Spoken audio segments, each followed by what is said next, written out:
Yo, good evening, everyone in the USA, Canada, all over the world. Long Island, aka Strong Island, plus the five spots of Brooklyn, Bronx, Manhattan, Staten Island, and Queens. I'm your man, G Money Stacks, aka Lonely Nomad, aka The Gregonator, aka YouTuber, host with the most, and rookie podcaster of Queens, New York. And you are now listening, tuning in, and rocking with the review show Meticulous Vibe Juice Podcast. And we have a great show for you today. I do apologize for not recording on Thursday um, due to unexpected stuff, but I'm not going to get into that. But let me start off with let me start off by reminding everybody that are new listeners and new watchers in the YouTube universe. If you guys missed any previous episodes whatsoever, um, don't worry, I got your back.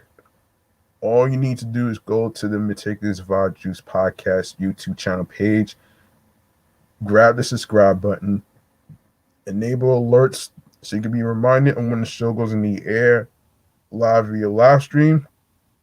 Um, Leave a like and a comment along with the episodes and the topics. Um, Make sure you download your favorite episodes, share the episodes, the videos, share the videos as well. Tell a friend to another friend, and also make sure you share the podcast along with the audio streaming platforms, which I will go over at the end of the show. All right.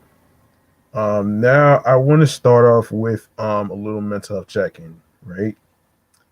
Um, well, it was like basically an up. It was like a roller coaster for me, actually.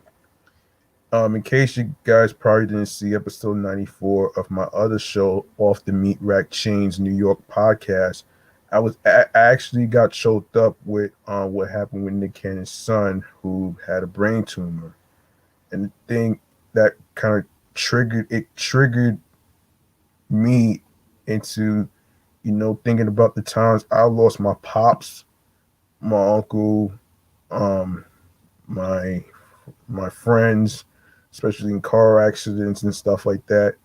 Um, the um, then my aunt, then a college friend of mine and stuff. Um, and it just really, although I did get through the episode 94 recording, however, I did get through it.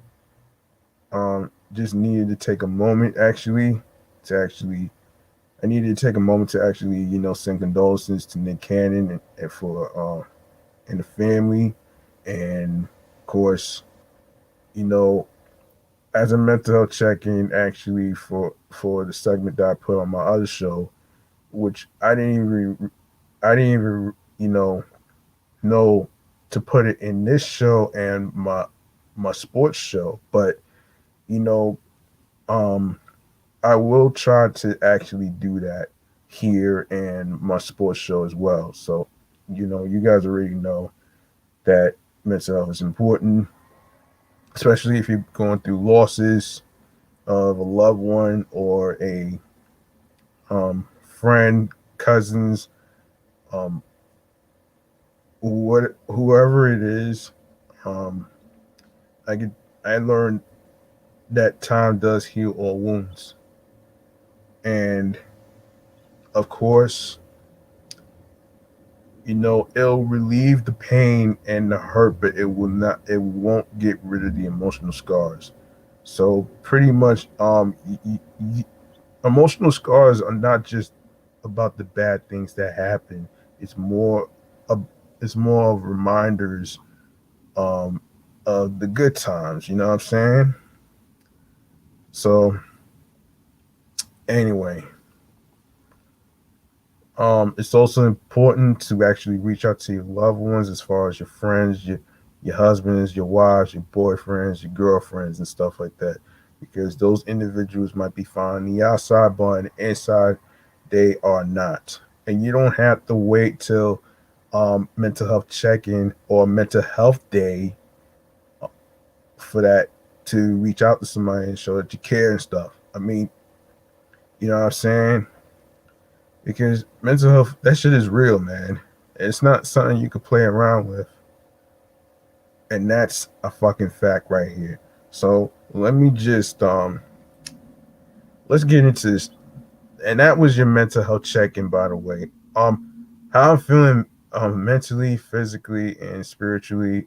Basically, as I just started to say on there. Well, for the weekend, mentally, physically, and spiritually, I was okay. Um, of course, and for the most part, yeah, I did choke on the episode 94 of my other podcast that I did, but I just got through it. And something, it's a day by day process, man. You know what I'm saying? It's not just going through the grief. It's not about just it's, it's there's levels to grief. Okay. Um, I mean, you're not gonna get past this one shot deal. This is just the process.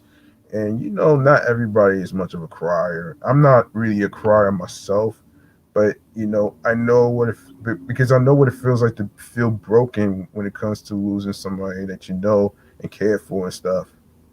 You know what I'm saying? But you know what?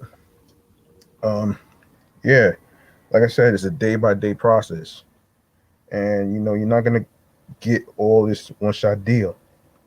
So there you go. That was your mental health check-in and stuff like that. I'd like to turn my attention to a segment in terms of music Kool-Aid. Music Kool-Aid is a segment where we talk about the bodies of work of people's albums, your singers, your rappers, um, and whether it's singles, whether it's EPs, whether it's um whether it's LP. I'm not sure about LPs and mixtapes but anyway, man, we're gonna get into um our first music artist for the segment. Um Basically they're a group. So we're gonna get into B2K right here. All right. So here we go. So B2K, Boys of the New Millennium, is an American boy band that was active from 2000 to 2004 and again from 2018 onwards. In 1998, the group was formed by American dance choreographer Dave Scott and Interscope A&R Keisha Gamble. They released their self-titled debut album on March 12th, 2002. The album peaked at number 2 on the Billboard 200 and number 1 on the U.S. top R&B and hip hop albums chart.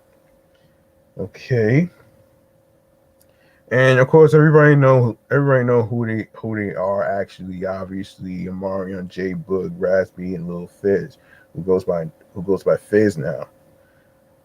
We're gonna take a look at the discography. Now, I'm not even gonna get into the history and stuff, so I'm not even gonna get into all that shit. So what I'm saying. Well, you know what? Yeah, I'm not gonna really. Hang on a minute here. Yeah, I'm not gonna do all that history stuff, man. So we're not gonna get into all that. All right. Okay, we're gonna go over the self debut album by B2K. It was released on March 12th, 2002.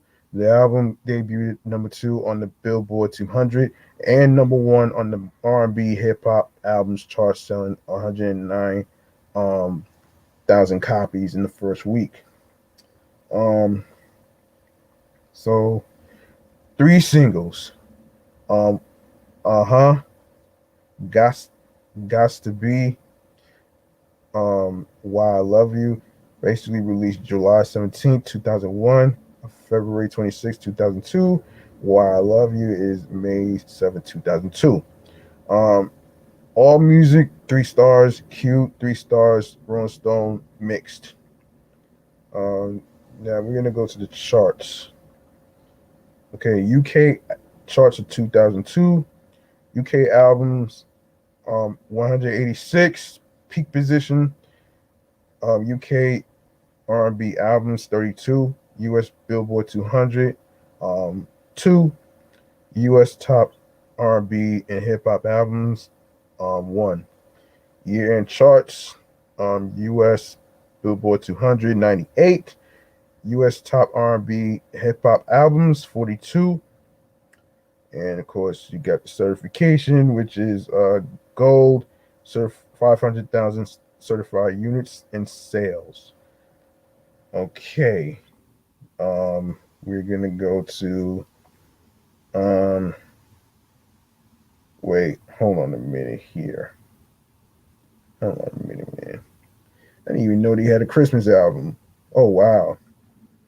So Santa Hooked Me Up is the second and only Christmas album by R&B group B2K. Released on October 29th, 2002. It was released just 2 months before the release of the group's third album, Pandemonium. The lead single from the album is called Why'd You Leave Me on Christmas, and a music video was shot for the song. Oh boy. Yeah, yeah, October 2002 was released. That was the only single. You have All Music, rating 3 stars, Entertainment Weekly an F, Rolling Stone unfavorable. Oh boy. Um, okay, Pandemonium.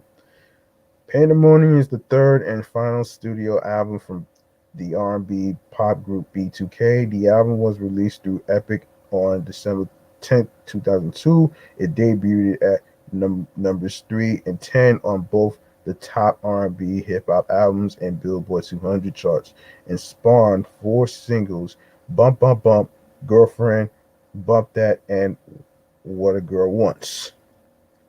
Hmm. Okay. All right.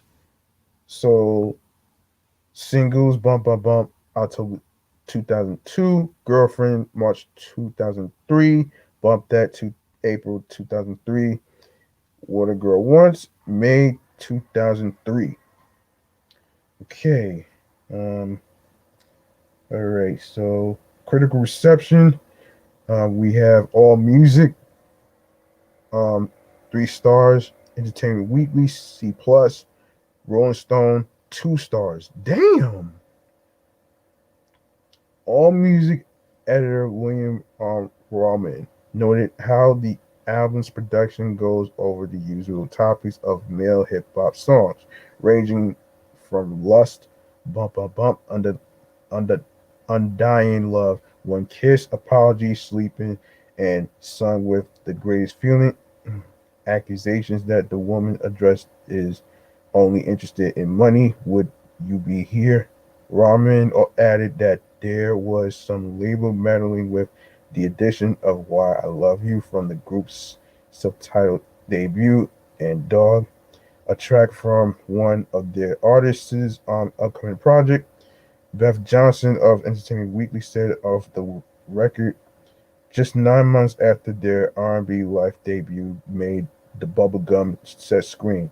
The Teenage Quartet already have a second disc, this time between sweet harmonied ballads. They cue up Randy singles, of course, Bump Bump Bump with P. Diddy, aka Diddy, bouncy odes to cruising chicks, Back It Up, and Gangsta Boastin'. Shouldn't someone be setting a curfew? Rolling Stone's Christian Horde described the album as livelier than average R&B. He highlighted the track Tease for its merger of funk-influenced hip-hop with smooth, seductive delivery. Okay, Commercial performance. Pandemonium debuted at number 10 on the Billboard 200 and at number 3 on the top R&B and hip hop albums, selling, excuse me, um, 194,000 the first week.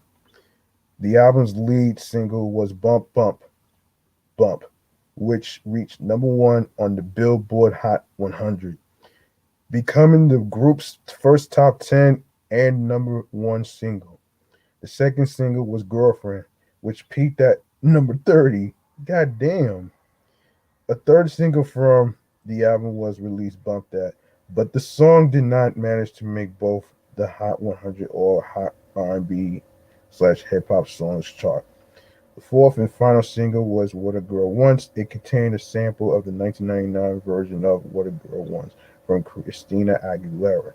The song peaked at number 47 on the Hot R&B and hip hop songs. Of course, we go to the charts. Um, okay, charts for 2002 to 2003. Australian albums, peak position is 50. French albums is 57. Dutch albums 64. Swiss albums 60. UK albums 35. UK R&B albums 5. US Billboard 200 10. US top R&B and hip hop albums 3. Of course, chart 2003, US Billboard 200 position is 59. US top R&B and hip hop albums 19. And of course, United Kingdom silver 60,000 certified units in sales. United States platinum 1 million certified units in sales. So there you go with that one right there. Let's see. Um, listen. Um, yeah. You know what? I thought about the yeah, you know what? Since I'm on B2K, let's go over their movies you got served. Since I seen it. Okay.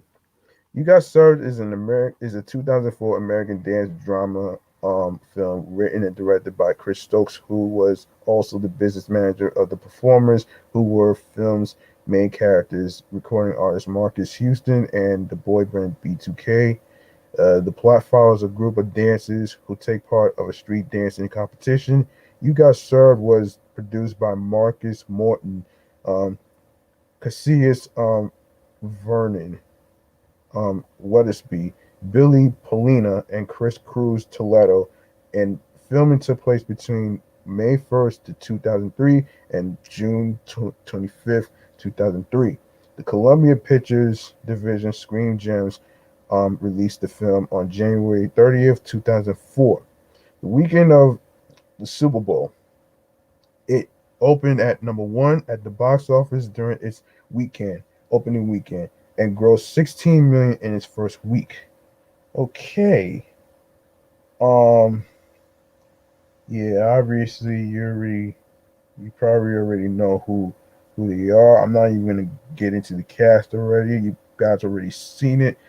You probably what I mean. So we're gonna go to all that stuff. So despite negative reviews from critics, the film was a financial success, grossing over 50 million against its paltry 8 million budget. It was followed by one sequel, You Got Served, Beat the World. Probably gonna review that next, actually. Anyway, let me see. Yeah, let's go to the reception. You Got Served opened at number 1 at the number 1 spot in the United States and grossed $40.3 million. The total worldwide gross was 48.6 million. On Rotten Tomatoes, it has an approval rating of 14% on reviews from 71 critics. Yeah, I didn't know. Wow, parodies. Damn. Yeah. I'm not even gonna go over the parodies. Shit. Um, see. Um, uh, all right. So I guess I could go over.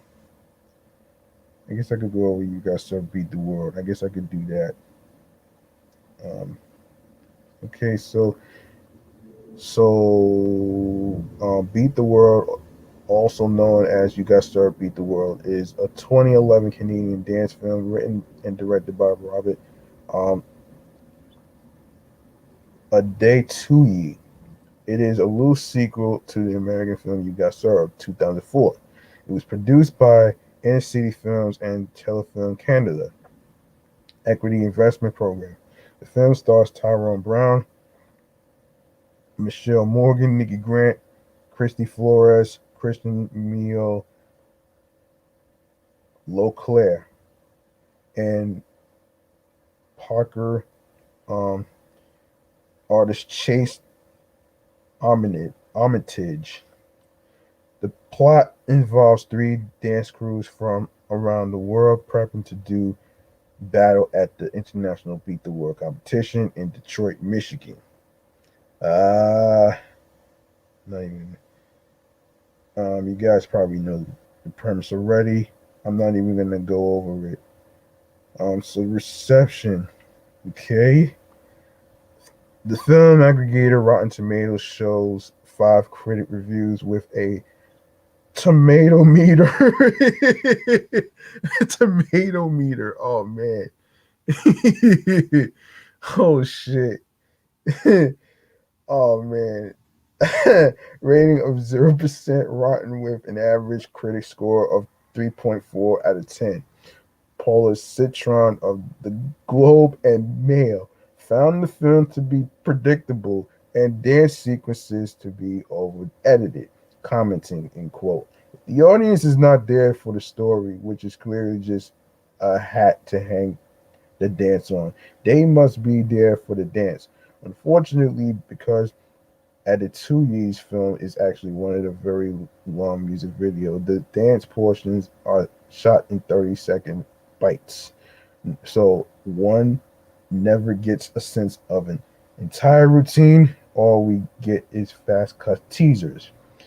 In his review for Now Toronto, Norman Wilner criticized the acting skills of the accomplished actors and found the plot to be um, hackneyed. Damn. Hackneyed, concluding it's all just atrociously acted filler between the dance sequences, which Adetuyi shoots so haphazardly that it's impossible to appreciate the artists or choreography. Bruce Demara, reviewing for the Toronto Star, found the plot, dialogue, and theme of beating the world to be cliched. He praised the dance performances, but criticized their editing. He concluded there are a couple of decent performances that shine through, notably Brown as Yusan and Ray Johnson as his friend. Easy, both of whom have solid screen presence, but need a better film to demonstrate it in. Adetuyi has the makings of a decent filmmaker. He just needs to stick to the basics, believable dialogue and characters, and a storyline that takes um, a few chances. Um, you know what? Let me tell you something, folks. Um, if you enjoy a movie, if you enjoy a movie like You Got Served or any other movies whatsoever that actually you know did well at the box office or whatever, um, it was actually a good movie. Any movie that reached number one in the box office, it's already beginning to be interesting as far as like because you you gotta understand something. Let me just put hold on a sec. You have to understand something, man. And when it comes to a movie budget, right? if a movie makes over that particular budget, that means the movie is good. If it doesn't make over its budget, that means the movie flops. Just like what happened with King Richard. Just like the movie King Richard, though, even though it was in second place under the Ghostbusters Afterlife, which I will go over in a future episode. So stay tuned for that one as well. Um and yeah, look, you know, like I said, man, if you like a movie, go ahead and watch it. And if it sucks, it sucks. I mean, look, I mean, fuck the critics. I mean, the critics sometimes can be a little fucking too biased for every single dialogue. Like there is no such thing as a fucking perfect movie, and I say this with the token heart of my soul. That there is no perfect movie, because if that was the case, then every fucking scene in every movie or any music video or any show whatsoever wouldn't have any room to grow. It's all about growth, man. It's not about having a perfect movie and winning trophies and shit like that. Like, come on. Because then it wouldn't be authentic to me. It just would not be authentic to me, man. And this is the reason why I don't edit videos on the YouTube channel and stuff like that, because it's not only a lot of work, but you have to be careful on how you edit your videos, because you don't want to, you know, edit the good parts, like the funny parts. You know what I'm saying? The funny parts. You need the humor. You need the humor in this, man. Look, regardless if you basically have, your hiccups, your mistakes and stuff like that. Look, it's all for me as a podcaster and content creator and a host for three shows whatsoever. It's all about, being true and authentic to yourselves and who you are as a person, and staying in your own lane. Like, you don't gotta worry about fucking competition, which I will talk about that at when I during the advice of giving free game on how to start a podcast in a few minutes. So stick around for that one. We're gonna move on to another music artist. Before I even go to the next one, I did see You Got Served and the sequel, okay? And I thought it was pretty good and pretty okay.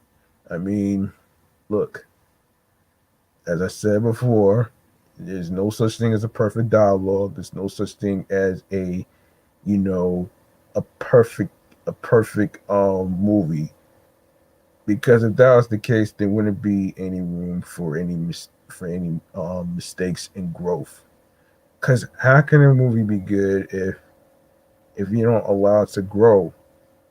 Instead of pigeonholing, um, instead of pigeonholing the movies and shit like that. Like, come on, man. There's no such thing as perfect, man. That's just the ideology, illogical theory to make it seem like, oh, you gotta have the perfect actors. Look, there is no such thing as a perfect actor. Okay, any role for whatever character it is, like it's look. There's a difference between fictional and nonfiction. Fiction is not real. Nonfiction is basically real stuff. Okay, so there you go. All right, and I hope you guys learn something from this. So here you have it. We're gonna go on to another music artist who I actually grew up listening to, by the way. Um, and this goes by Jay Z. Now, of course, here you go. Sean Corey Carter, of course, born December 4th, 1969, known professionally as Jay Z. Um, is an American rapper, songwriter, record executive, entrepreneur, and media proprietor. Excuse me. He is widely regarded as one of the most influential hip hop artists in history and is also known for being the former CEO of Def Jam Recordings, cultivating major industry artists such as Kanye West, Rihanna, and J. Cole. Um, okay, so yeah, let me see. All right, so born and raised in New York City, Jay Z first began his musical career in the late 1980s. He co founded the record label Rockefeller Records in 1995 and released his debut studio album, Reasonable Doubt, in 1996. The album was released to widespread critical success and solidifies his standing in the music industry. He went on to release 12 additional albums, including the acclaimed albums The Blueprint, The Black Album, American Gangster, and 444. He also released the full length collaborative albums Watch the Throne with Kanye West and Everything Is Love with his wife Beyonce, respectively. A billionaire, Jay Z has attained significant success and media attention for his career as a businessman. In 1999, he founded the clothing retailer Rockaware, and in 2003, he founded the luxury sports bar chain 4040 Club. Both businesses have grown to become multi-million dollar corporations and allowed him to start up the entertainment company Rock Nation in 2008. Okay, hold on a second, folks.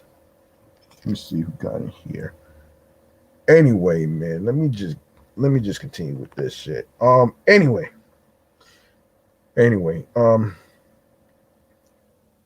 yeah, yeah. Let me see. Okay, in 2015, he acquired the tech company Aspiro and took charge of their media streaming service Title. In 2020, he launched Monogram. Monogram. Oh man. A line of cannabis products. Oh shit. Monogram. Oh man, one of the world's best-selling music artists with over 125 million records sold, Jay-Z has won 23 Grammy Awards, the most by a rapper, and holds the record for the most number one albums by a solo artist on the Billboard 200, ranked by Billboard and Rolling Stone as one of the 100 greatest artists of all time. Jay-Z was the first rapper honored in the Songwriters Hall of Fame and the first solo living rapper inducted in the Rock and Roll Hall of Fame. Okay. Yeah. Of course, Reasonable Doubt. Yeah. Okay, music career. We're gonna go over his music career, right?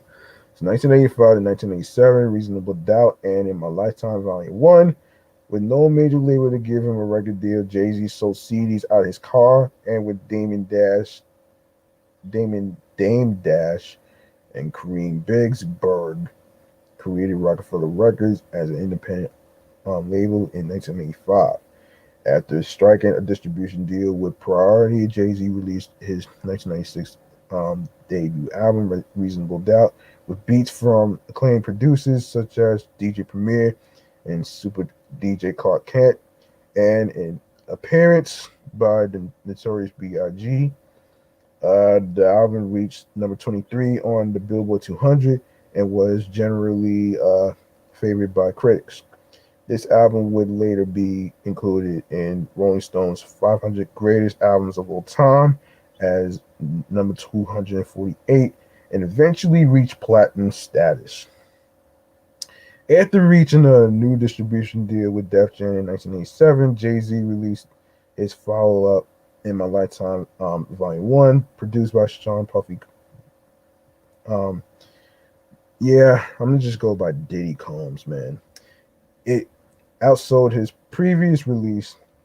Jay-Z later explained that the album was made during one of the worst periods of his life when he was reeling from the death of his close friend, the Notorious B.I.G. The album was a personal revelation for Jay-Z as he told the stories of his difficult upbringing. The album's glossy production stood as a contrast to his first release, and some dedicated fans felt he had sold out.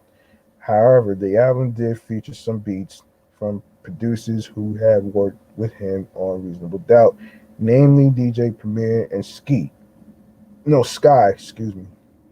Um, like its predecessor, In My Lifetime Volume 1 earned platinum status in the United States. Okay, all right, give me a sec, folks. Let me just get to. All right, so we're gonna go to. I'm not even gonna go to politics. So let's go to discography. So In My Lifetime Volume 1.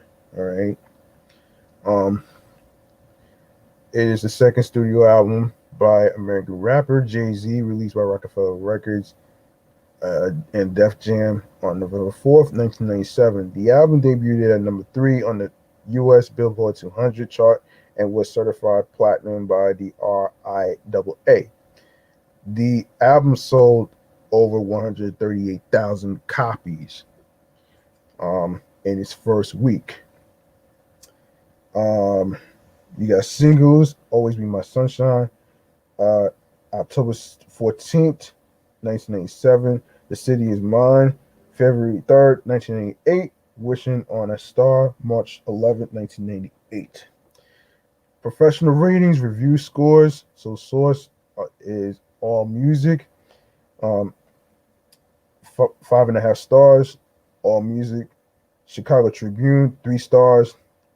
Chris Gow's Consumer Guide, 2 stars. Encyclopedia of Popular Music, 4 stars. Entertainment Weekly, B plus.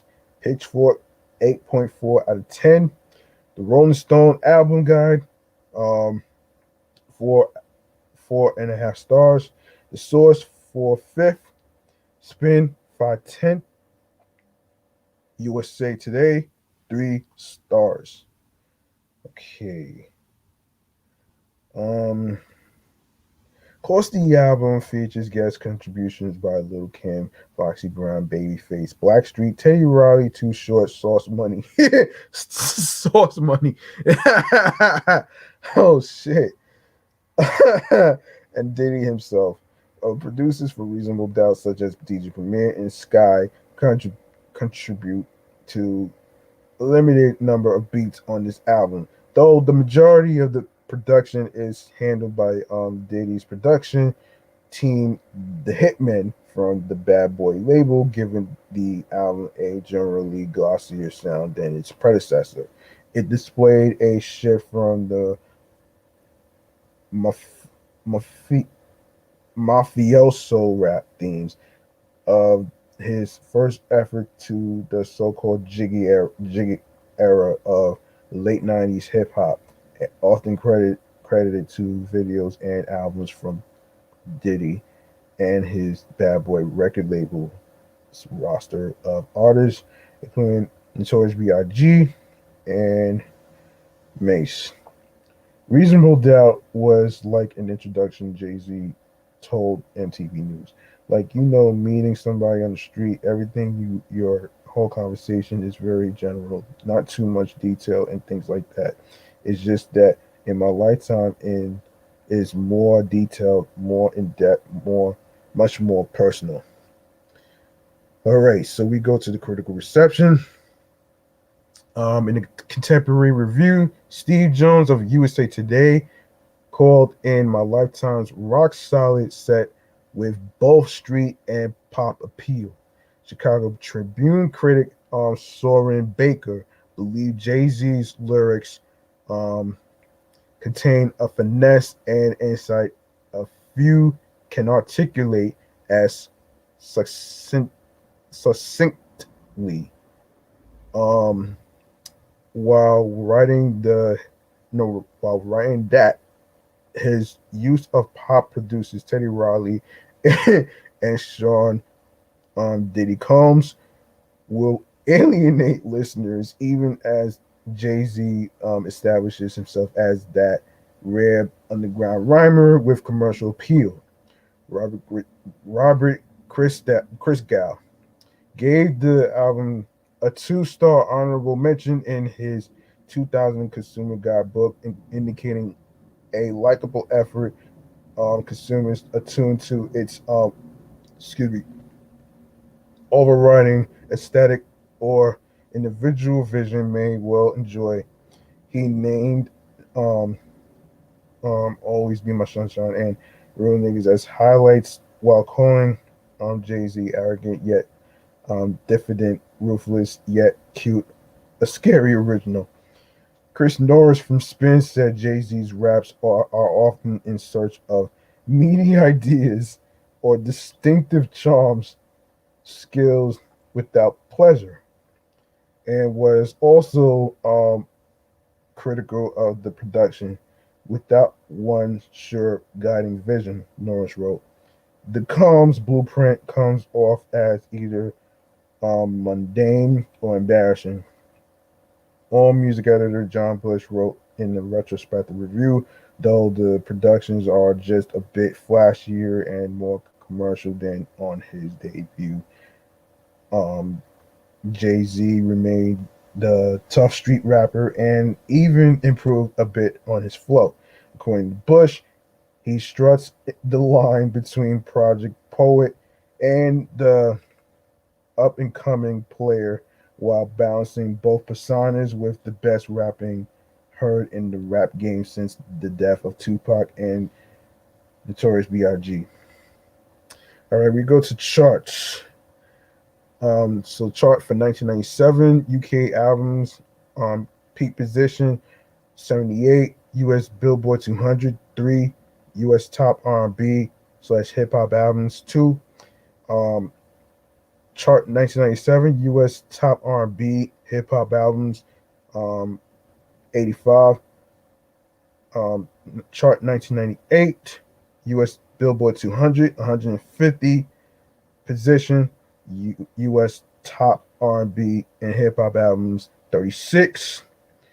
So we got the singles of Who You With, um, Always Be My Sunshine, The City Is Mine. Of course, Who You With is number 84.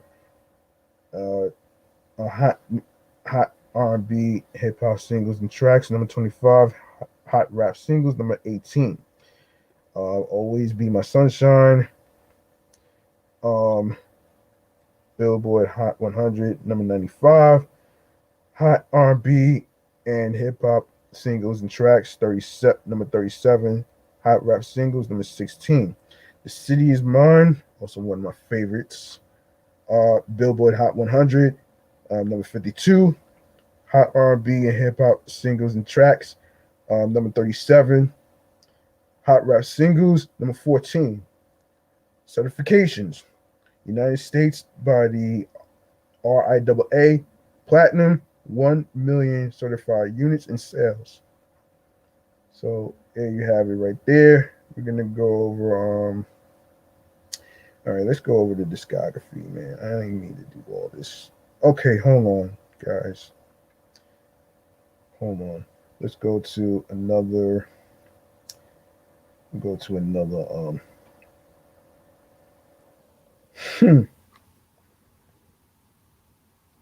right, let's go to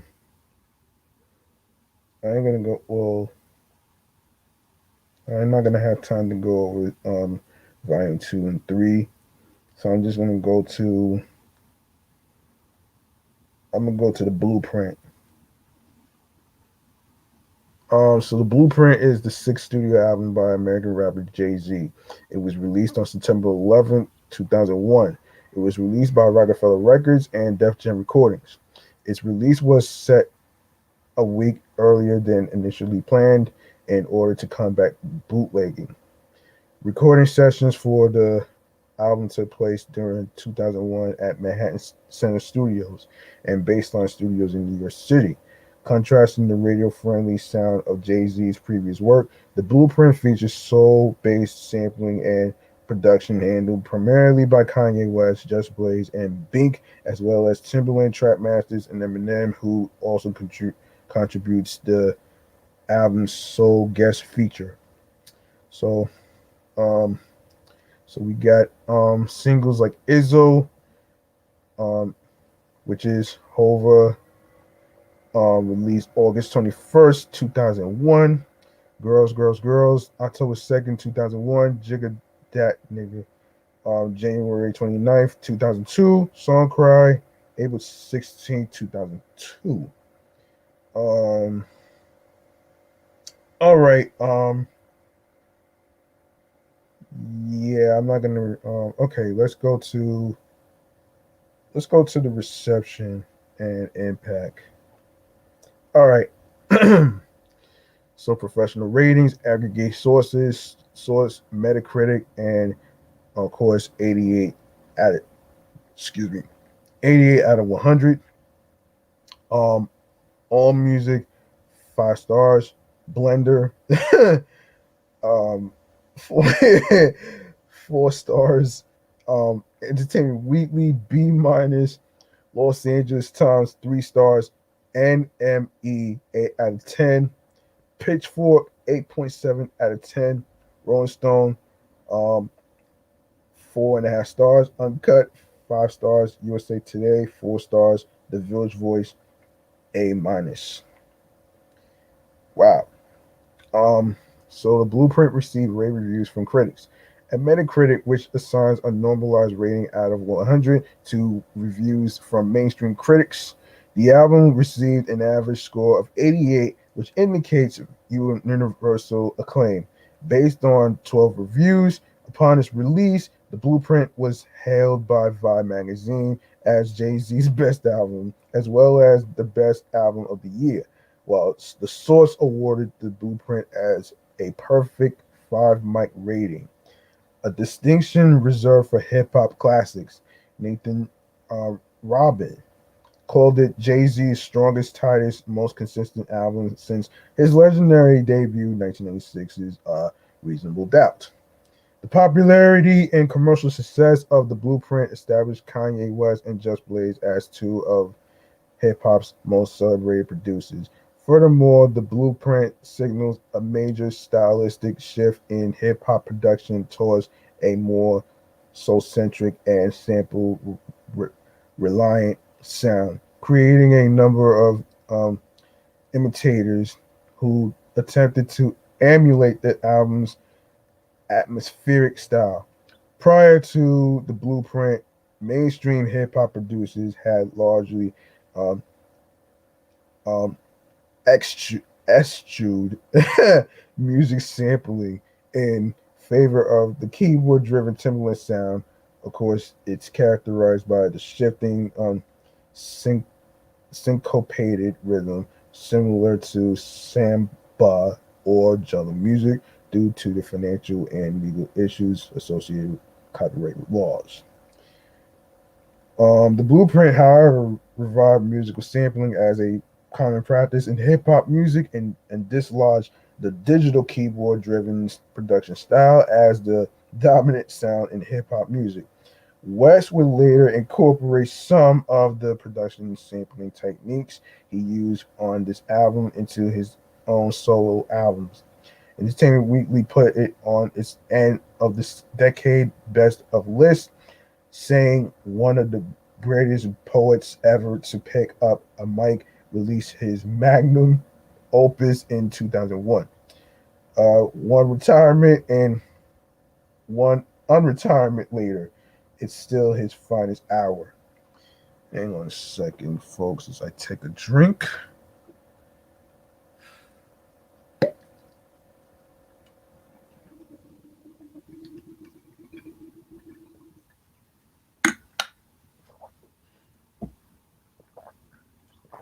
All right.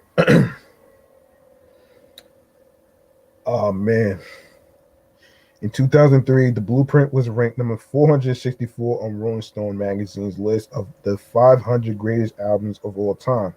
In a revised list in 2012, it was ranked number 252 in the 2020 revised list.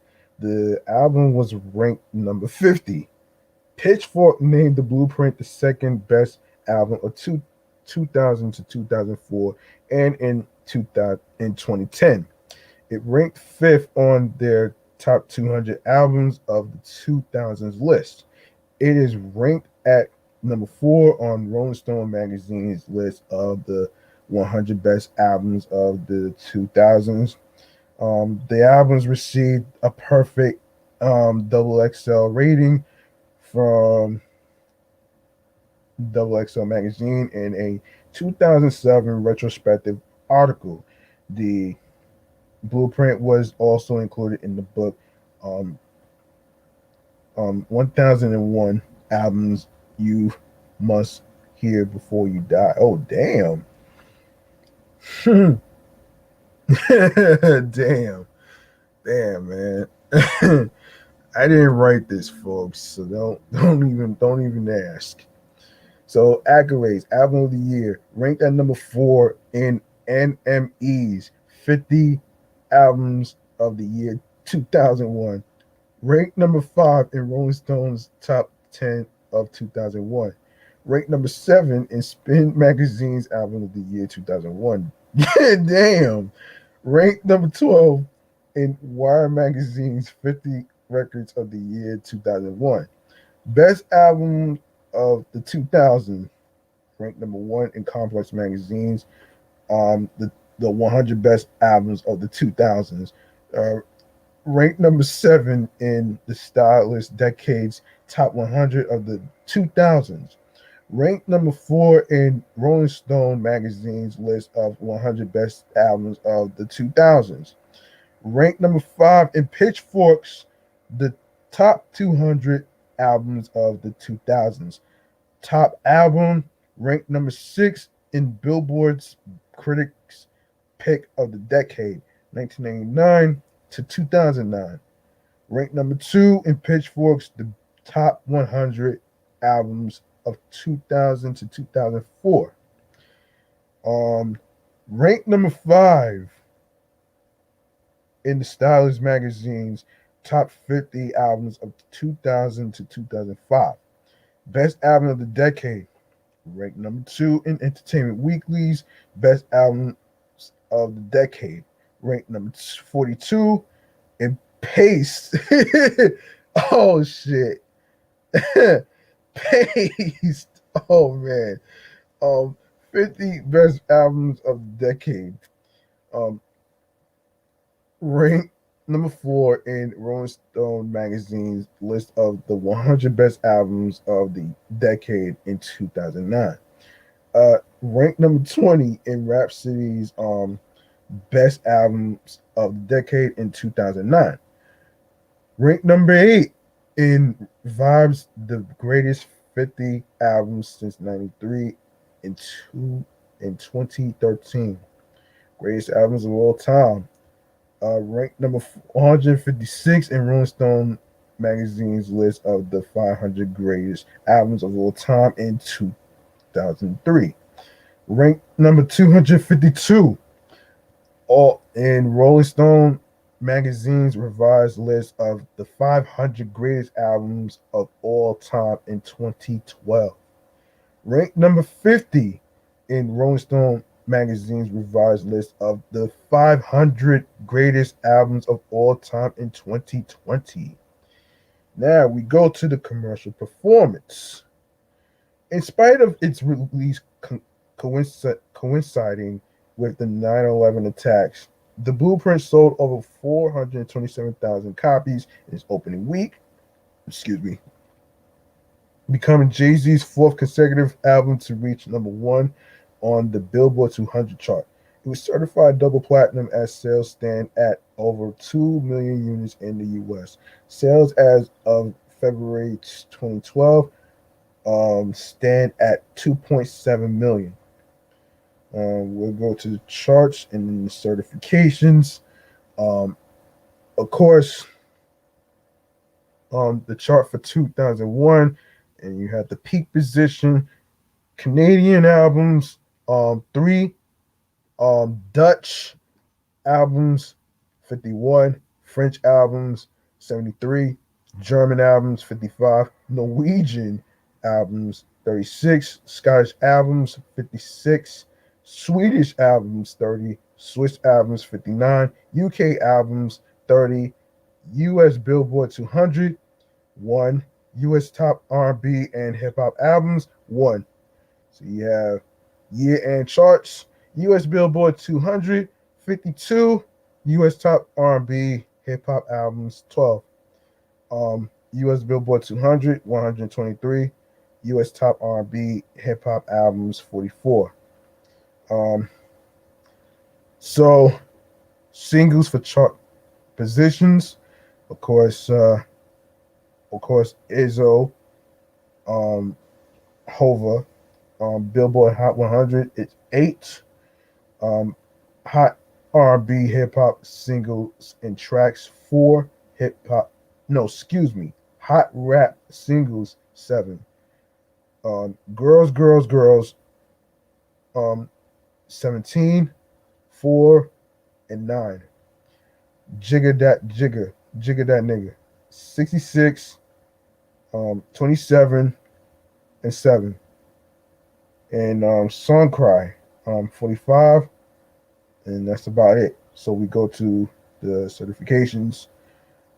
So the region, Canada, Music Canada, platinum, 100,000 certified units in sales.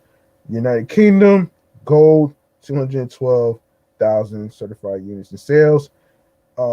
United States, double platinum, 2 million certified units in sales.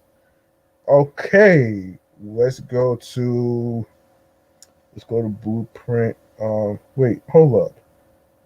Wasn't there a blueprint? There's a Blueprint 3. I'm gonna get to that next.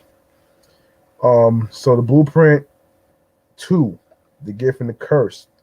The Gift and the Curse is the 7th studio album by American rapper Jay-Z. It was released on November 12th, 2002 by Rockefeller Records and Island Def Jam Music Group. The album serves as a sequel to his 6th album, The Blueprint. Parts of the album were later reissued for his album, titled Blueprint 2.1 in 2003. The album debuted at number 1, shipping with first week sales of 545,000 units. The album is certified triple multi-platinum by the RIAA. Okay. So we got singles, 03 Bonnie and Clyde, October 10th, 2002, Hovey Baby, November 12th, 2002, Excuse Me Miss, February 4th, 2003. Okay. I don't know about the bounce. So wait a second here. Yeah. All right, let me get to. All right, let's go to the background. So the sessions took place after Jay-Z's critically acclaimed and commercially successful 6th album, The Blueprint 2001, at the age of 32. The production of the album was handled primarily by Just Blaze and Kanye West, who both of whom had recently established themselves as both one of the hip hop's most celebrated producers due to the success of The Blueprint, while other producers include the Neptunes, Timbaland, No ID.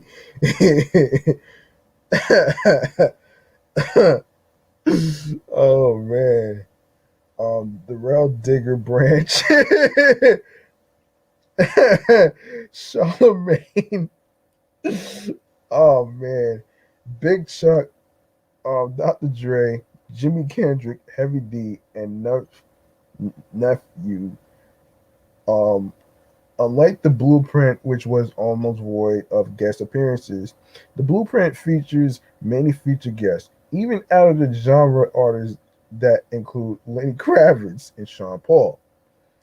Other features include West Coast rapper and producer Dr. Dre, Rakim, Beyonce, Faith Evans, Beanie Siegel, and Scarface. The album also includes an uncredited verse from Kanye West on the Timbaland produced track "The Bounce." Pharrell provides vocals and hooks of many of his produced tracks. For example, Miss and Nigga Please. Though the album has no strict concept, the album contains two discs. The first disc, entitled "The Gift," features mainstream pop oriented music. The second disc, entitled "The Curse," contains dark and emotional and bravado street songs, such as the dark tone retelling of Meet the Parents. Oh shit. The emotional substance of escaping the dangerous ghetto in somehow, some way, the dissing of Nas and Jazzo and Blueprint, and the bravado nigga please. Oh wow. Okay, so the bounce, West's verse on the track. The bounce marked his very first appearance as a rapper on any Rockefeller release, which was on the sequel to the Blueprint and album he helped craft. It was, however, far from the last since Jay Z and West eventually released the collaboration album Watch the Throne 2011 under the label. Details, vocals from Audio Tunes. Um, 1987 top billing are sampled throughout the song, as well as this it samples vocals from Alka Yagnik and Ala Aron's 1993 song. I'm not even going to pronounce this. Throughout. Um, Pitchfork described the bounce as Jay Z showing extreme assonance. In 2003, the track peaked at number 12 on the U.S. Billboard bubbling under R&B and hip hop singles chart and remained on it for a total of 7 weeks. Hmm. I think it was gonna happen, but um. So yeah, we're not even gonna go. We're not even gonna go there. Oh, we're gonna go to the critical reception. Um. Okay, so the critical reception right here, professional ratings, aggregate sources, source Metacritic 64 out of 100. Uh, all critic 3 stars. Blender, um, 4 stars. Chris Gow's Consumer Guide 1 star. Entertainment Weekly C. NME 8 out of 10. Pitchfork 7.5 out of 10. Q 4 stars. Rolling Stone 3 stars. Spin 9 out of 10. Uncut 2 stars. Blueprint 2 received lukewarm reviews from critics. At Metacritic, which assigns a normalized rating out of 100 reviews from mainstream publications, the album received an average score of 64, based on 19 reviews. According to Nathan Robin, the record led many to claim that Jay Z lost his vise-like grip on rap music. In his review for the AV Club, Robin deemed it overreaching but surprisingly solid, featuring the first disc of clever pop rap jams and a second that was darker and more erratic. Rolling Stone critic Christian Horde said the Blueprint 2 was another strong record from hip hop's most dependable voice, but felt Jay Z's flow was more impressive than the production, finding it long on both bouncy funk and forgettable R&B samples. All Music's John Bush believed Jay-Z showcased some exceptional songs, but could not carry the 110 double album as consistently as its predecessor. Um, Soren Baker was more critical in the Chicago Tribune. He felt Jay Z's reworking of the other rappers' music. Um, it was all dream, all three Bonnie and Clyde, and the Watcher 2 was unimaginative, while the rest of the album lacked his usual enthusiasm. It reminds me of a nearly other double CD David Brown wrote in Entertainment Weekly. It could have been a good single disc. Robert Christgau named You Don't Know remix and popping tags as highlights while writing in his Village Voice consumer guide that he was disappointed Jay Z sampled Paul Anchor for I Did It My Way when he could not get permission to use Frank Sinatra's recording of My Way. Um, Raleigh Pemberton was more enthusiastic in his review for Pitchfork, writing that Jay Z's weaves. Oh shit! His his way. Oh shit! Through every imaginable style and flavor with unyielding expertise. Billboard hailed it as the most ambitious and most fully realized album of his career, while Q felt it surpassed his previous album in the opinion of spin critic Chris Ryan. The Blueprint 2 found Jay Z tightening the screws of his delivery and discovering a bruising poetry in a flow that once seemed clumsily um, conversational. Wow. Um, yeah, let's go to charts. Um, okay, so chart for 2002 and peak position, Canadian albums, um, 8, Dutch albums 66, French albums 79, German albums 61, New Zealand albums 49, Swiss albums 52, UK albums 23, US Billboard 201, US top Billboard, no, excuse me, US top R&B and hip hop albums 1. Year end charts. US Billboard 200, 137. US top R&B and hip hop albums, 45. That's for 2002. Chart for 2003, US Billboard 200, 50. US top R&B and hip hop albums, 11. Certifications: Canada, double platinum, 200,000 certified units in sales. United Kingdom, gold, 100,000 certified units in sales. United States, um, triple platinum, 3 million certified units in sales. Okay. Um, okay, we're gonna I'm gonna go over the I don't know if I'm gonna have time. Wait, let me see. Hold on, folks. I need to look up something by Jay Z. Hold on. When did DOA um by Jay Z come out? Okay. Okay, I might wait, what album is this? Hold on, what album? This is Blueprint 3. All right, we're gonna get to that right now. All right, we'll get to that.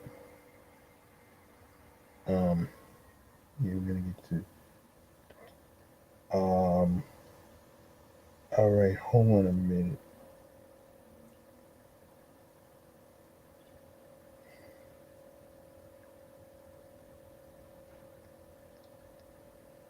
Okay. So Death of All Tunes, Blueprint 3 is what we're gonna go after. This is when the whole T Pain shit, man, really kind of gone too far with with him using the fucking all tunes in every fucking song and every fucking lyric and stuff. So I had to do this, man. So Blueprint 3 is the 11th studio album by American rapper Jay-Z, released September 8th, 2009 on Rock Nation, though distribution from Asylum Records and Atlantic Records. It is the third album in the Blueprint series, preceded by the Blueprint 2001 and the Blueprint 2, The Gift and the Curse 2002. Production for the album took place during 2008 to 2009 at several recording studios and was handled by Kanye West, No ID, The Neptunes, Jet Basker, Al Shucks, Jerome J. Rock Harmon, The Incredibles, Swizz Beats, and Timbaland. The album also features guest appearances by Kanye West, Rihanna, Drake, Kid Cudi, Young Jeezy, who goes by Jeezy now, J. Cole, and Alicia Keys, among others. All right. So, okay. Death of All Tunes is actually a diss to T Pain and fucking Travis Scott, man. I'm glad he made this song, man, because it's very very very obvious, folks. For those of you that's actually listening right now, um, it's pretty interesting to see that this is. When I heard this song, hold on, let me get. Hold on a sec. When I heard this song, "Death of All Tunes," at first I thought it was like a diss to T Pain and Travis Scott, which obviously it was. It was like it was like a jab and a diss at the same time. I'm like, yo, this is one of the best songs by Jay Z that I ever heard in my life. Oh man. Oh man. Um anyway, yeah. So the song came out in June 5th of 2009. Run This Town, July 24th, 2009 as well. Empire State of Mind, October 20th, 2009. On to the next one, December 15th, 2009. Young Forever or Forever Young, May 11th, 2010. A Star is Born, June 25th, 2010. Oh man. Um the Blueprint 3 produced 6 singles. Death of All Tune, which I'm actually curious to know how that shit. Okay. So Death of All Tunes is a song written by American rapper Jay-Z. It was produced by No ID. The song was released as a digital download on June 23rd, 2009, and as the first single from Jay-Z's 11th studio album, The Blueprint 3. The song made its world premiere on the New York radio station Hot 97 on June 5th. Its lyrics address the overusage of auto-tune in the music industry, which of course obviously it's basically not only T Pain, but it's also Travis Scott as well, and all these other motherfuckers. um, the song samples "In the Space" by French composer Janko Milovic.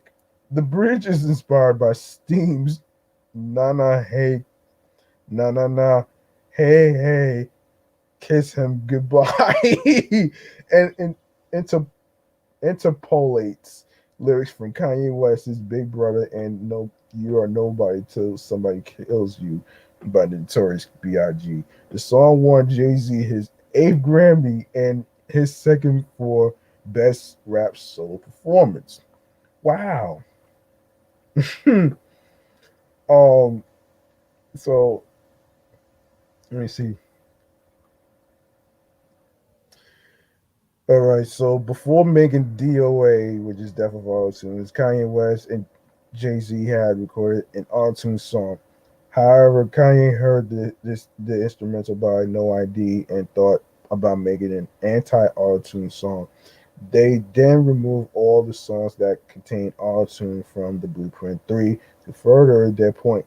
Jay-Z himself stated that the point of the song was to draw a line in the sand, saying that while he appreciated the use of the auto-tune by artists with an ear for melody like T-Pain, Kanye West, don't forget Travis Scott too. Um, far too many people had jumped on the technology and were using it as a crutch. One of the partial inspirations for Jay Z to write the song was hearing autotune being used in an advertisement for Wendy's. Wendy's fast food chain. It made him feel that what was once a trend had become a gimmick. The title is also a reference to the medical term DOA or dead on arrival. The song makes a reference to the Notorious B.I.G. song "You Are Nobody Till Somebody Kills You." Jay-Z sampled a portion of the Notorious B.I.G.'s freestyle "Wake Up Show" freestyle.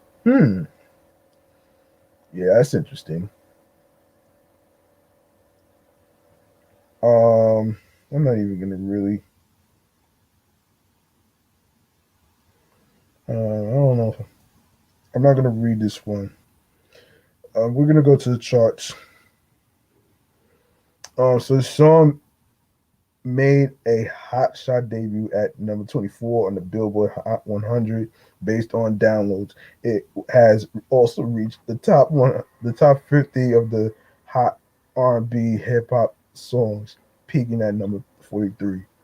UK singles chart, um, the chart for 2009, peak position, 79. US Billboard Hot 100, 24. U.S. Billboard Hot R&B and Hip Hop Songs 43, U.S. Billboard Hot Rap Tracks 15. Yeah, like I said, man, I do like the song "Death of All Tunes" to actually point out the fucking overuse. It's about time.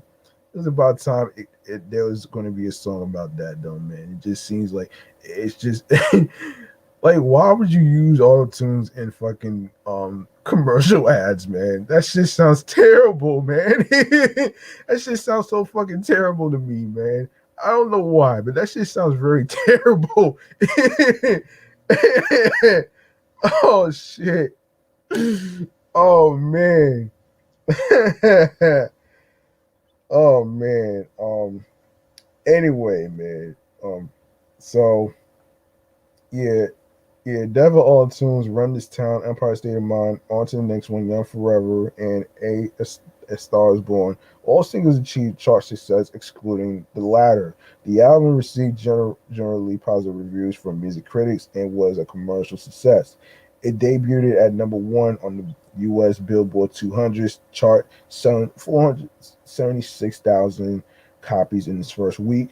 It became Jay Z's 11th U.S. number one album, breaking the record he had previously shared with Elvis Presley. The album received a nomination for Best Rap Album, while four of its singles, Death of All Tunes, Run This Town, on to the next one, and Empire State of Mind, won a combined number of 6 Grammys at the 52nd Annual Grammy Awards and 53rd Annual Grammy Awards. Oh, wow. Um, wow. Okay, so let's go to the critical reception. Um, all right, so of course, aggregate sources. Any decent music, 6.3 out of 10. Metacritic, 65 out of 100. Um, all music, 4 stars. Entertainment Weekly, B plus. The Guardian, 3 stars. The Independent, 4 stars. MSN Music Consumer Guide, A minus. NME, 8 out of 10. Pitchfork, 4.5 out of 10. Rolling Stone, 3 stars. Slant Magazine, 4.5 stars. The Sunday Times, 2 stars.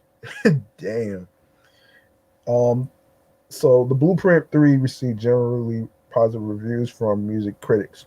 At Metacritic, which assigns a normalized rating out of 100 to reviews from mainstream critics, the album received an average score of 65 based on 22 reviews. In his review for MSN Music, Robert Christgau called the album fairly superb and gave it an A minus rating, indicating the kind of garden variety good record that is the great luxury of musical micro marketing and overproduction. All music writer John Bush, now no relations to fucking George Bush, folks. Um, anyway, um, compared the album to its predecessor, describing it as somewhere between the two, closer to the vitality and energy of the original, but not without the crossover bits and guest features of the latter. Leah Greenblatt of Entertainment Weekly commented that the album succeeds at its goal of reaching maximum commercial blast radius while maintaining its street bona fides. The Daily Telegraph gave the album 4 out of 5 stars and complimented its modern sound. Um, yeah, the AV Club gave it a B plus rating and stated Jay-Z sounds liberated by his legacy rather than weighed down by expectations. Despite noting inconsistency in Jay-Z's rapping, John Karamanica,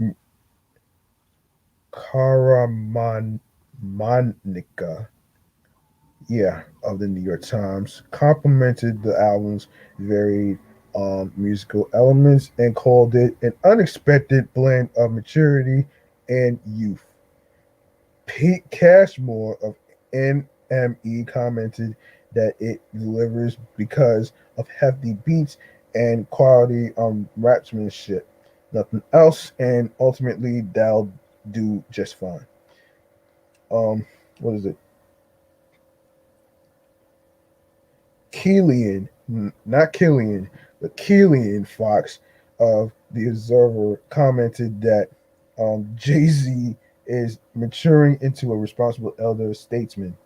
Zach Baran of The Village Voice viewed that much of Blueprint 3 is about the weird meta rap work of redefining what it is to be a boss and stated Jay Z's midlife crisis.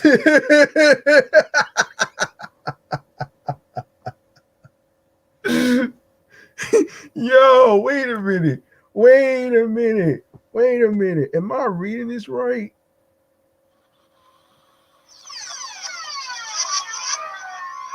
Wait a minute, man. Wait a minute, man. First of all, nobody knew that Jay Z was on a midlife crisis. No.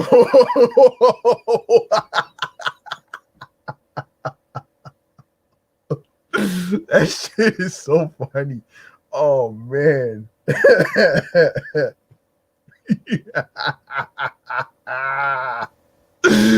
Oh man. Oh man. Oh man. Okay. Hold on. Let me hold on a second, folks.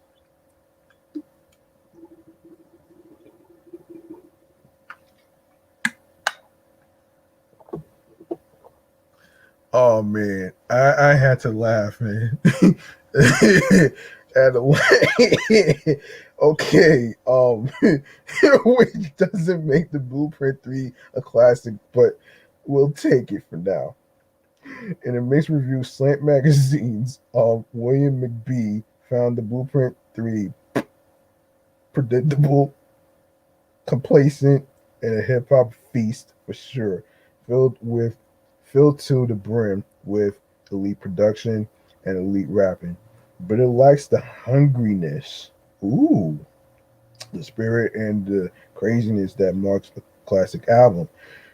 Rolling Stones' Jody Rolson called it a catchy pop friendly record, but viewed that it lacks the electric charge of Jay Z's previous albums and that he is stuck for a subject.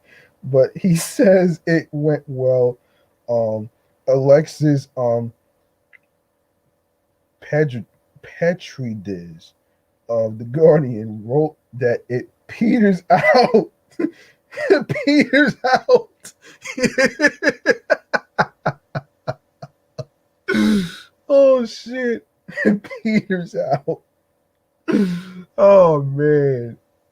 In a mass of indistinct tracks following its first four songs. The Sunday Times criticized the music's instant straining for a crossover, pop color sheen, writing that, end quote, minds much of the album in insipidness, coding, and stale braggadocio. Oh, braggadocio. I don't even don't ask me about braggadocio, man. I don't know. I guess it's another word for bragging rights, I guess. Oh shit. Anyway, Pitchfork's Cohen commented that it is so certainly Jay-Z's weakest solo album. You'll be tempted to wonder if Kingdom Come was somehow underrated. Greg Kot of the Los Angeles Times gave the album 2.5 out of 4 stars and viewed Jay-Z's celebrity and older age as somewhat of a flaw, stating, "It's tough for hip hop stars to age well. Once they become celebrities living in mansions and starring in family movies, street cred is usually the first thing to go." Just as Ice Cube. Oh, shit. Longevity just wasn't built in the hip hop lifestyle with its premium on youthful swagger. Wow. Street tales and fast turnover. The Blueprint 3 aims to show everyone he still has wicked skills on the mic. It does, even as it illustrates that sometimes he coasts on his celebrity. The message, don't mess with old Jay Z. The Blueprint 3 was ranked the best album of the year by Billboard and seventh best album of the year by MTV. Rolling Stone named it the fourth best album of 2009 and its year and list. Um, okay, I'm not even gonna really um let's see. The commercial performance. The Blueprint 3 debuted at number one on the US Billboard 200 chart, selling 476,000 copies in its first week. This became Jay Z's 11th consecutive number one album, breaking the record he had previously shared with Elvis Presley. It also serves as the third highest first week sales of 2009. In its second week, the album remained at number one on the chart, selling an additional 298,000 copies. In its third week, the album dropped to number two on the chart, selling 134,000 more copies. In its fourth week, the album dropped to number six on the chart, selling 89,000 more copies. On November 13th, 2009, the album was certified platinum by the Recording Industry Association of America for shipments of over 1 million copies in 2009. Uh, the album was the ninth best-selling album in the U.S. Selling over 1.52 million copies in 4 months. As of August 2012, the album has sold 1,933,000 copies in the United States. The album sold over 3 million records worldwide. Let's go to charts, shall we? So the chart for 2009 is Australian albums, peak position number 9. Austrian albums chart 37, Belgium albums 25, Canadian albums chart 1, Danish album 36, Dutch albums chart 12, French albums 20, German albums 22, Irish albums 3, Italian albums 95, Japan albums 15, New Zealand albums 10, Norwegian albums 15, Scottish albums 5, Swedish albums 44, Swiss albums chart 12, UK albums 4, UK R&B albums chart 1, US Billboard 200 1, US top R&B and hip hop albums 1, US top rap albums 1. So we go to the year and charts 2019. Australian urban albums chart 17, Canadian albums chart 36, UK albums chart 62, US Billboard 200 12, US top R&B hip hop albums 4, Australian urban albums 21, French albums chart 192, UK albums chart 91, US Billboard 244, US top R&B and hip hop albums 12. Yes, certifications: Australia gold, 35,000 certified units in sales.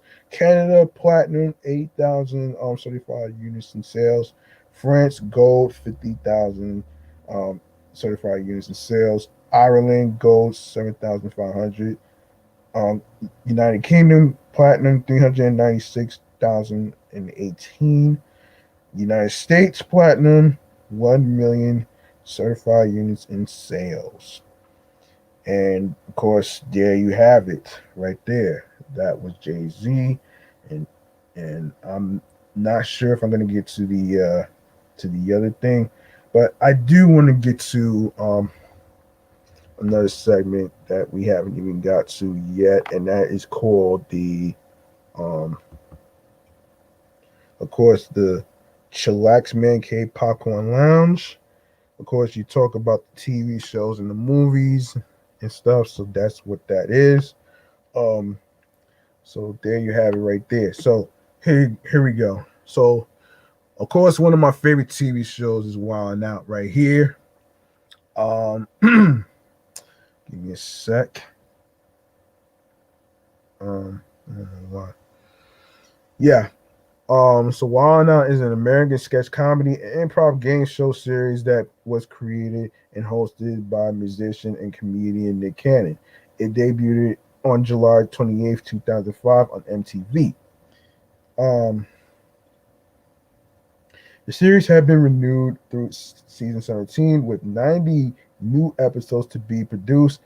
Of course, on June 19th, it was announced that Wild 'N Out would expand to VH1 with a special summer season premiering on July 7th, 2019. Um, Now, of course, we're gonna actually go over the. I think most people might have to really get to understand the premise behind it. So similar in premise to shows such as Whose Line Is It Anyway? The series puts two teams of comedians against each other in the series of Wild 'N Out games, which are all basically improvisational comedy games. The teams are the Red Squad, which was the team name until season 5, where they became the Platinum Squad and were permanently captained by Cannon, and the Black Squad, led by a celebrity guest until season 7, where the situation was reversed, with Cannon becoming the Black Squad team captain and the celebrity guest leading the Platinum Squad. Um, for season 8, the colors were revamped once again, with the Gold Squad replacing the Black Squad. The Gold Squad was led by Cannon, while the Black celebrity guest remained captain of the Platinum Squad. For seasons 9 through 14, Cannon led his original Red Squad team color, while the Black Squad team color returned as well. For season 15, the teams were revamped as Nick Cannon leads the old school team, compromising older cast members and a legendary special guest and cast member DC Young Fly and another celebrity guest lead the new school team, um, comp- comprising some newer cast members. For season 16, once again the teams changed in a similar format. In a format similar to old school versus new school, Nick Cannon leads the Revolution team, and the celebrity guests that um, lead the Evolution team. After three such games, the two teams square off against each other in the final round of the game called Wild Style, in which they must deliver a punchline directed at their opponent's team members with a freestyle rap. The comedians beef with each other, however, some are impersonal jokes. Although similar to Whose Line, the points don't matter. The team score one per point per round victory during the normal rounds, plus 1 point per favorably judged punchline during Wild Style, which makes it similar in format to the improv show Comedy Sports, which I never heard of. Each episode also includes a musical performance, occasionally by the guest captain for the Black and Platinum Squad. Nick Cannon performed with Migos in season 6 in the episode featuring Chanel Iman. At times, the musical guest comes out just before Wild Style as the judge for the beefs. Starting with season 2, the teams now compete for a Wild and Out championship belt, which if the Black Squad wins, the team captain gets to take home the belt. If Cannon's team wins, he gets to keep the belt. Okay, so um, so in so the of course in November 2012, it was announced that the series would be returning in 2013 after a 6-year hiatus. The revival features celebrities along with the show's current cast. The first season premiered on MTV2 to 1.1 million total viewers, making it the highest rated telecast in the network's history. The show will continue, excuse me about my belly, will continue on MTV2's for 3 seasons. On June 9th, 2016, Wild Out was renewed for an eighth season, which would mark the series' return to MTV. The season premiered on August 4th, 2016. I'm not even going to get into the controversy. I'm not going to get into that. So, give me a second.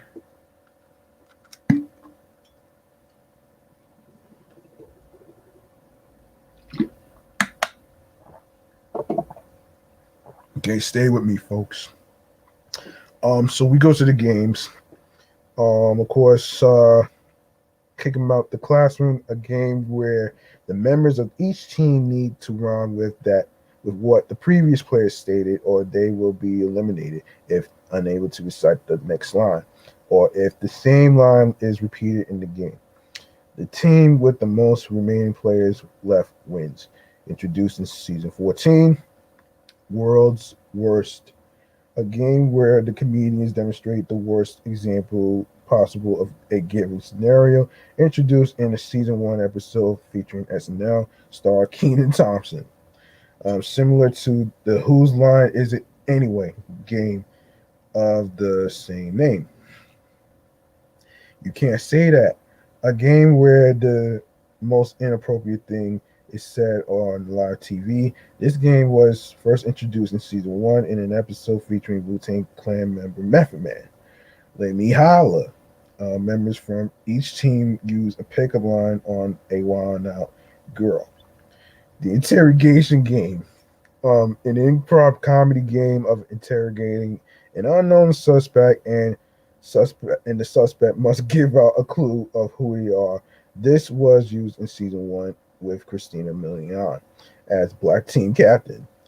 The hating game, a comedic version of the dating game with bad intentions, heard about the Bachelors, introduced in season one, featuring guest team captain Farnsworth Bentley.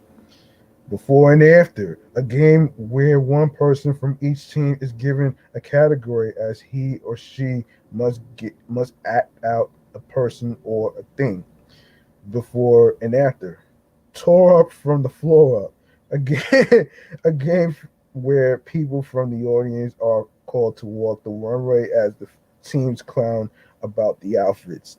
Celebrity Death Battle, an improv game where two people have a rap battle acting as the celebrities shown on the monitor. Turn up for what? A member from each team shout turn up. The audience then asks turn up for what? If the reply is funny, music is played, and if everyone turns up, if not, they get the crickets. Got props. Each team is given a prop and has to use it in a scenario similar to Whose Line Is It Anyway game props. That's my dog. A game where two people of the same team, one the owner of the dog and the other as the dog, must come to an understanding of clues DJ D-Rec gives out. First introduced in a season one episode with team captain Kevin Hart. Unhappily Ever After. A funny take on fairy tales with bad endings. Used in season one by guest captain Kanye West. Remix. Each team has to remix a nursery rhyme or a beloved, well-known song, generally um, one directed towards children. The audience decides the winner by the ferocity of their applause. Thanks for nothing. Each team member will have to impersonate a celebrity accepting an award that they shouldn't be proud of. Trapped in the house. Oh man. An alternative version of Remix first introduced in Wild Now Season 8 when the Migos were team captains and performers. In this game, the teams got a word prompt and turned it into a trap song. Are in beef. Each team has to make an R&B song from audience suggestions or problems. The audience decides the winner based on their applause, and Wild Now Girl are gonna help them deliberate. And of course, you got a whole list of games. I'm actually not gonna get through all of them, but so this is crazy, man. So let me see. So we have yeah. So wait a minute. Um, okay. I guess I could get through all of this. So I got plenty of time. Um, So, of course, R and Beef, an alternative version of R and Beef, used in an episode featuring Pete Wentz of Fall Out Boy. Pie it or die. Oh man! Each member is given a word and has to use it correctly in a freestyle rap. Um, of course, if they use it correctly, they gain a belt. If they don't use it correctly, screw up the rap by forgetting what to say next, they get a pie into the face. The team with the most bells wins. Talking spit, the team captains sit down and fill their mouths with water. Opposite members of each team try to make them laugh. The team that has the most spits loses. Um, of course. All right, pillow talk, an alternate version of talking spit, using pillows in substitution of water bottles in a bucket. This concept was used in an episode featuring Victoria's Secret model Chanel Iman. Family reunion. Each member of each team have to introduce a member of the audience as their family member. Okay. Eat that ass up. Oh man. Each team is given a random word or phrase to come up with a dance to do. The team that does it the best wins. Plead the fifth. The team captain of both teams sit in a cage are asked questions by the opposite members. The captains have to answer the question truthfully. The only way to get out of answering the question is saying, I plead the fifth. The team who pleads the fifth the most loses. Oh, shit. Now you wow out. Each team is given a place to wrap a description about what to do at the place and end with punchline. Now you wow out. And it's keep going until one team can't think of a rhyme. Pick up and kill it. One person from each team is rap battling about a specific topic. Whichever player fumbles on their rhymes first or doesn't have an idea for the next verse loses. And the other team gets the point for that round, and the team with the most points wins. Introduced in season 9.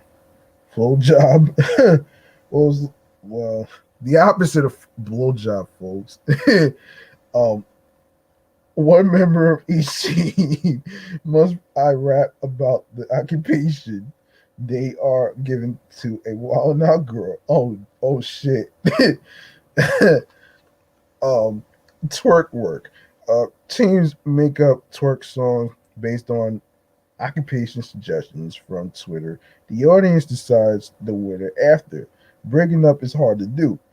Members from each team use their best breaking up technique with on a wild out girl. If it's funny, it gets a bell. If it's unfunny, it gets a buzzer. The team with the most points wins. Yeah. All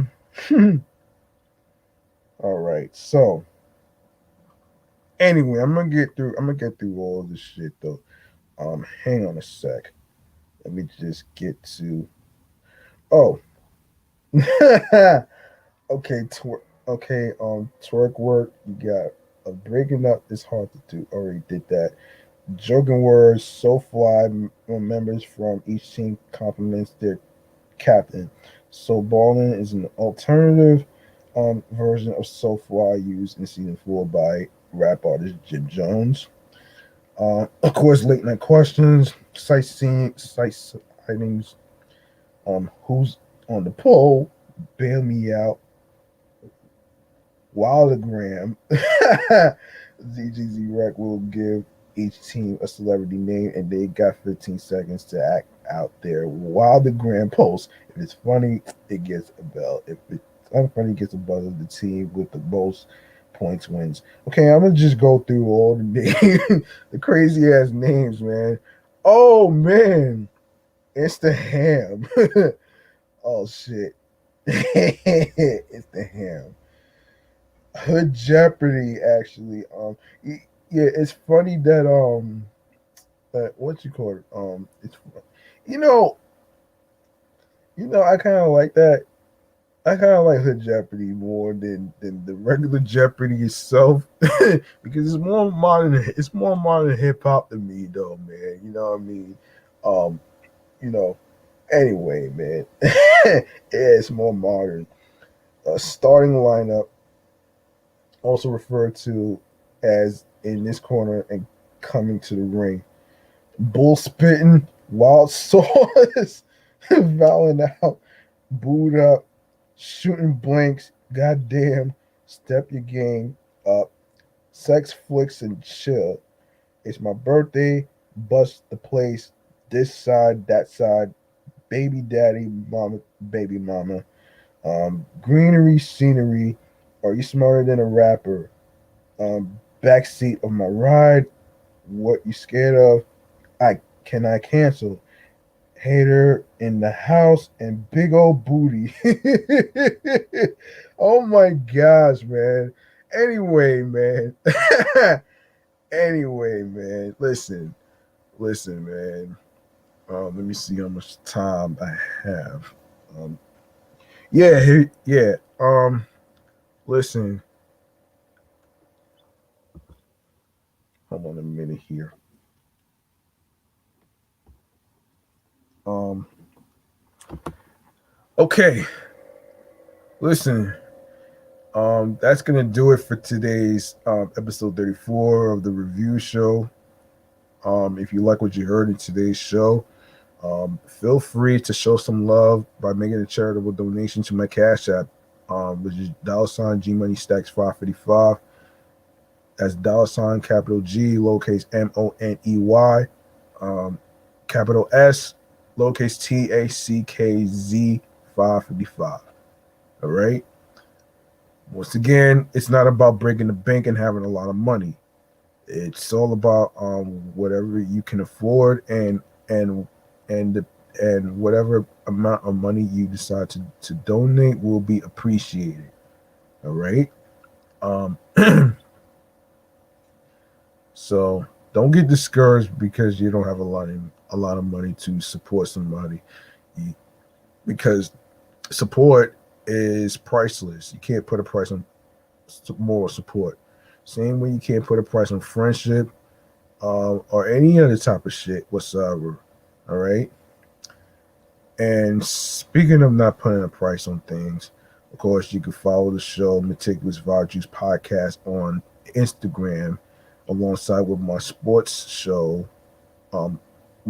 show actually, which is excellent, fun, vibrant podcast, the Sports Edition show. And you can also follow my Instagram handles, of course, which is number one show, which is Off the Meat Rack Chains New York podcast, which is 4 episodes away from the 100th episode. So I can't wait to actually do that. Um, I'm probably gonna be doing something for that date, but I'm not gonna say what it is because it's more of a surprise. So I'm not gonna say what it is. So I'm not gonna say what it is. So I'm just gonna keep that under wraps in the cookie jar. You know what I mean? um, and also you can follow me on the gram as well, which is G Money Stacks 555 in Queens, New York. Um, and also you can follow me on the 17 Live, which is G Money Stacks Queens, New York. Um, and by the way, I forgot to mention the person that I reviewed recently who goes by the name of Neela. Make sure you follow. Hold on, let me pull up her Instagram real quick. Um just give me a sec, folks. Stay with me. Um okay. Hold on a minute here. So the person that I interviewed, no, not interviewed, that I reviewed her music. Yeah, her name is Neela. You can follow Neela official on Instagram, of course, and make sure you follow her in her music journey, which is Neela official on Instagram. All right. Um, so there you go. Um, now, um, now we're gonna talk about some stuff. Hold on a minute here. Um, I actually want to, let me see if I actually have this. So we're gonna be going to a segment right here that I like to call Stream Choices on the Go. Now, Stream Choices on the Go is basically about where um, I actually inform you where you can listen to the audio episodes and the video episodes and stuff like that. So, there you have it, right there. So, um, I'm gonna tell you where you can listen. So here we go. Um, just give me a sec right here. All right. All right, we're gonna go to. Hang on. All right, here we go. So for the show Meticulous Vibe Juice podcast, you can follow. You can make sure you also subscribe, rate, and give a 5-star rating and stuff. That way, I will appreciate you for your moral support. So you can listen to the episodes on Anchor. We on Audible, Amazon Music, Breaker, Castbox FM, Deezer, Listen Notes, Player FM, Pocket Cast, Podfriend, Podcast Addict, Podo Polo, Podchaser, Reason FM, Spotify, Stitcher, TuneIn Radio, and don't forget to listen to the Meticulous Vibe Juice podcast review show on Google Podcasts, Radio Public, iHeartRadio, and last but not least, the YouTube. Go ahead and grab the subscribe button alongside with enabling alerts with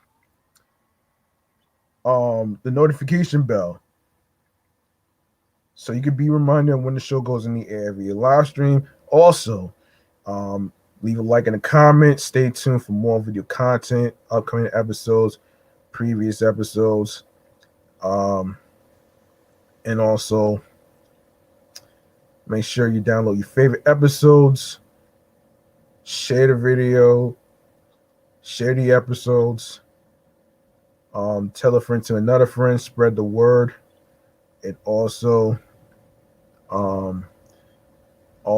don't forget to share the podcast along with the Linktree link that says Linktree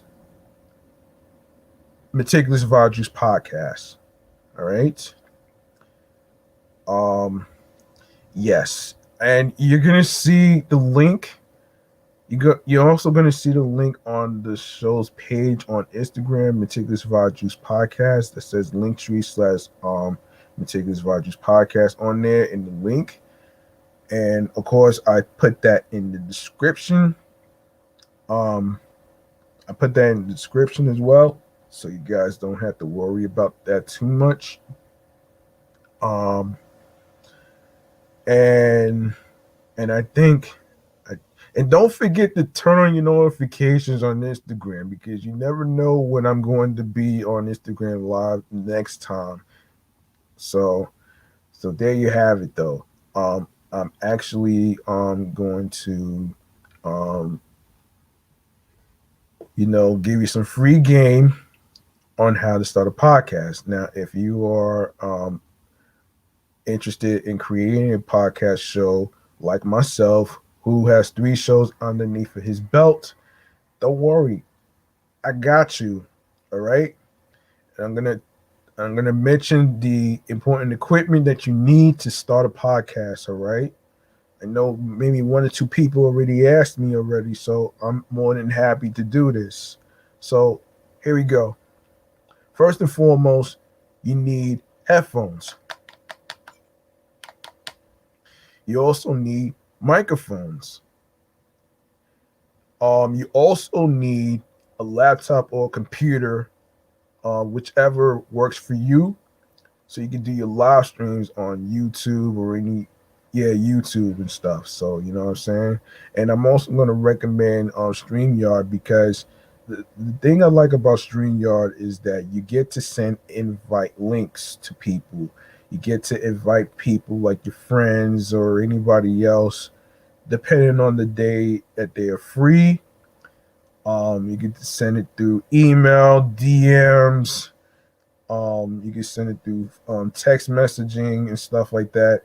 So that way you can actually let the person know on the day that they're recording, so I can actually invite you to the live stream, and you could actually watch me in action during the recording as I go through the topics and stuff. And the creation tools is you get to create banners. and you can create your own brand actually.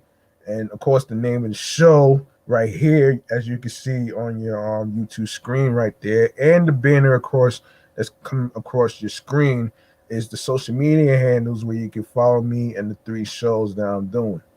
Um, and you get to create segments too.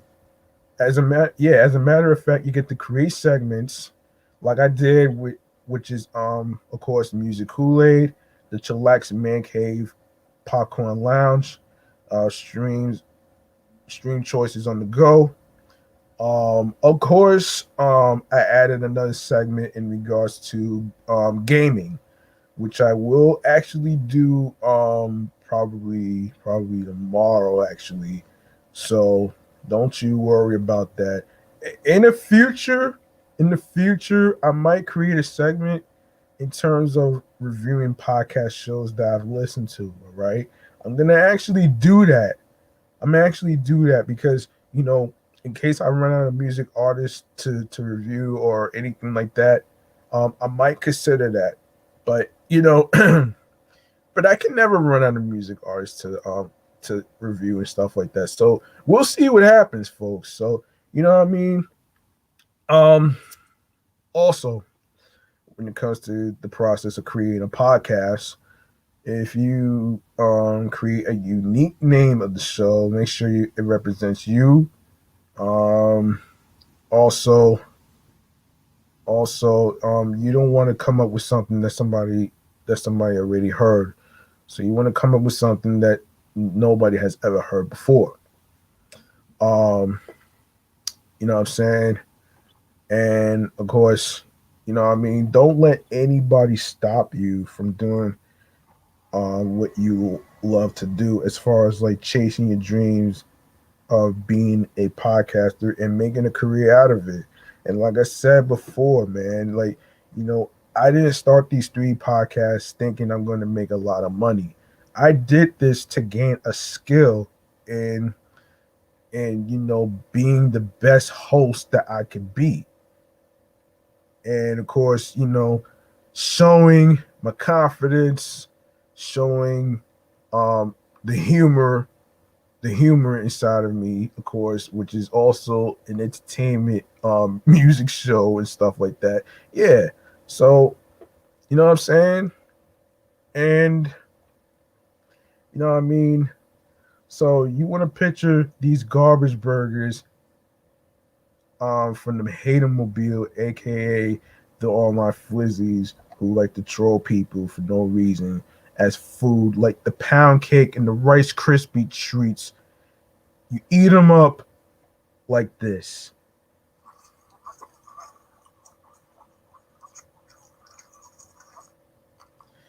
And there you have it. Um, Also, when it comes to podcasting, it's also important to, be confident. It's okay to be nervous and you probably don't know what you're going to say, but it's all about, um, you know, coming from a natural side, being authentic. You don't have to be, you don't have to worry about competition as far as like, you know, other podcast shows, all the other stuff just to get First of all, the thing about being noticed on your Instagram, your TikToks, and all that other stuff, that stuff might be cool and stuff. I mean, there is a such thing as good exposure. There's bad exposure, and then there's ugly this exposure. All right. And the reason I brought this up is because I was actually talking to a streamer before I even got on the air on the poker app in regards to the whole crazy idea and notion in terms of being famous and being a role model to cater to people. And it's something that my homie Chris, aka the DJ, told me actually. Like, you can't please everybody, man. And for me, sometimes me being alone with my creative thoughts and shit, of course, it's all right though, man. I mean, you're not gonna always be able to hang out with your friends all the time though, man. That's fun and that's all right with me. And the thing is, it's very hard to actually, meet up with friends and stuff like that because it's kind of hard to know who's uh who's who's vaccinated and who isn't. So I'm not gonna really be able to tell the difference.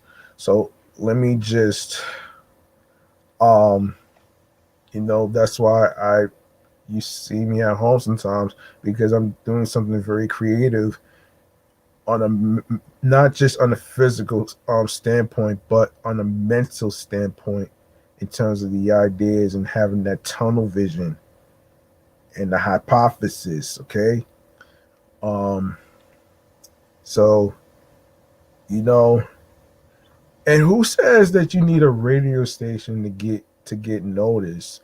It's all about you. It's not about trying to be noticed so badly to get.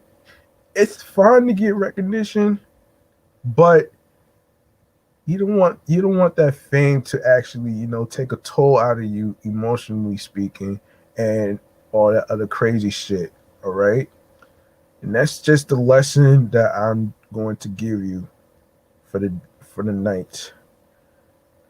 And also, when it comes to podcasting, when it comes to editing, look, make sure you don't delete the good parts as far as like the hilarious stuff. You know what I'm saying? And listen, folks, for those who are interested in making a podcast, listen, there is no such thing as a perfect show. All right? There is no such thing. Because if that were the case, we all be robots relying on fucking motor oil like the cars and motorcycles we drive. You know what I'm saying? I mean, think about it though, man. Like, you don't want to be under a lot of pressure into being perfect for, society and all that other shit, man. Like, kill that fucking noise, man. All you need to do is just be you. Be you, express yourself, not only talking shit, but also being authentic, being unfiltered, and being, raw and stuff. You know what I'm saying? Because at the end of the day, we're not fucking with censorship here, man. We're not fucking with that shit. So there you have it, right there.